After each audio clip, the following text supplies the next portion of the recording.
አና መኮንን ከመላይ ስቱዲዮና የስርጭት ባለሙያዎች ጋር የዕለቱን ዜናዎች ወደ እናንተ ያደረስኩ አብራችሁ ቆይታ አደርጋለሁ። አብራችሁ ነው። ወደ ቀዳሚው ዜና አልፋለሁ። ወጣቶች ሰላምን ለማረጋገጥና ልማትን ለማስቀጠል የበኩላቸውን ሚና እንዲወጡ በምክትል ርዕሰ መስተዳድር ማዕረግ የማህበራዊ ዘርፍ አስተባባሪ ዶክተር ሙሉነሽ ደሴ ገለጹ። በሰሜን ሸዋ ዞን አሳግርት ወረዳ በተደረገ ውይይት ወጣቶቹ ያጋጠሙ ችግሮችን በጋራ ለመፍታት እንደሚሰሩ ገልጸዋል። በላይ ተስፋዬ ዝርዝር አለው።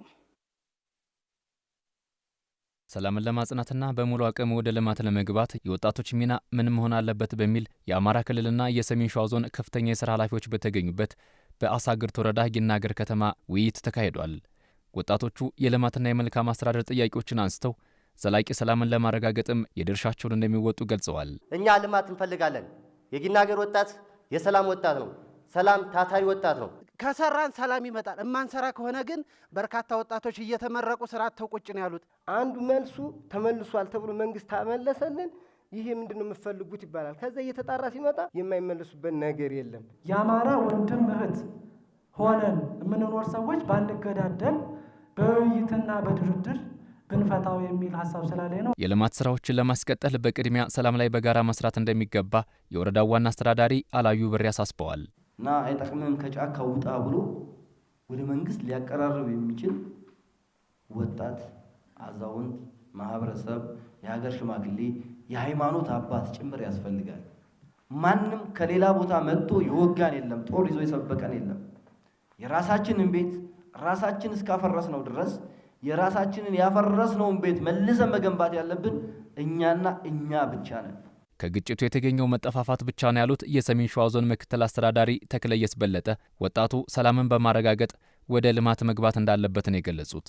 ይሄ ሁኔታ ውርደት ነው ያመጣልን፣ መፈራረጅ ነው ያመጣልን። እናንተ ሚናችሁ ከፍተኛ ስለሆነ እኛ የምናግዘው ነው እንስራ። እዛም ያሉት ወንድሞቻቸው ይምጡ እንተቃቀፍ። በቃን፣ ከዚህ በኋላ ሞት በቃ ይብቃ። ይሄ ትውልድ ደግሞ የዛሬ የሀገሪቱ ባለቤት ነው፣ ለነገ ትውልድ ደግሞ አስረካቢ ነው። ከባለፈ ያስረከቡናል፣ እናንተ ተረከቡና ደግሞ ወይ አሪፍ ሀገር ታስረክባላችሁ ወይ የጠፋ ሀገር ታስረክባላችሁ። ይሄ ተፈጥሯዊ ነው። ተስፋ ያለው ሀገር ነው። መሬት አለን፣ አየር ንብረቱ ለሁሉም የግብርና ስራ የሚመች ነው። መልማት እንችላለን፣ መለወጥ እንችላለን። ራሳችንን ከሌሎች ተጽዕኖ ነፃ ማድረግ አለብን ያሉት በአማራ ክልል በምክትል ርዕሰ መስተዳድር ማዕረግ የማህበራዊ ዘርፍ አስተባባሪ ዶክተር ሙሉነሽ ደሴ ናቸው። ሰው መጀመሪያ መሆን ያለበት ራሱ ነው። ለሰው ልጅ ዳኛው የመጀመሪያ ዳኛው ህሊናው ነው። ስለዚህ መጀመሪያ ራሳችን ዳኛ ህሊናችን አድርገን ለምንድን ነው የሚያወራው እነዚህ ዩቲዩብ ላይ እኛን ቀው ደብልቀው እያሉ ሚንዱን እርስ በርሳችን የሚያጫርሱን ልጆቻቸው የት እንዳሉ ታውቁታላችሁ። የምስኪን ወገኖቻችን ልጆች ግን ቤታቸው ነው እየዋሉ ያሉት። እዚህ ያሉት ደግሞ የኛ ወገኖች ታግተው በሰጡት ሚሊየንስ አዲስ አበባና ሌላ ሀገር ወስደው ልጆቻቸውን ያስተምራሉ። ታግተው ብር የሚከፍለው ወገኔ ግን ልጆቹ ቤት ይውላሉ።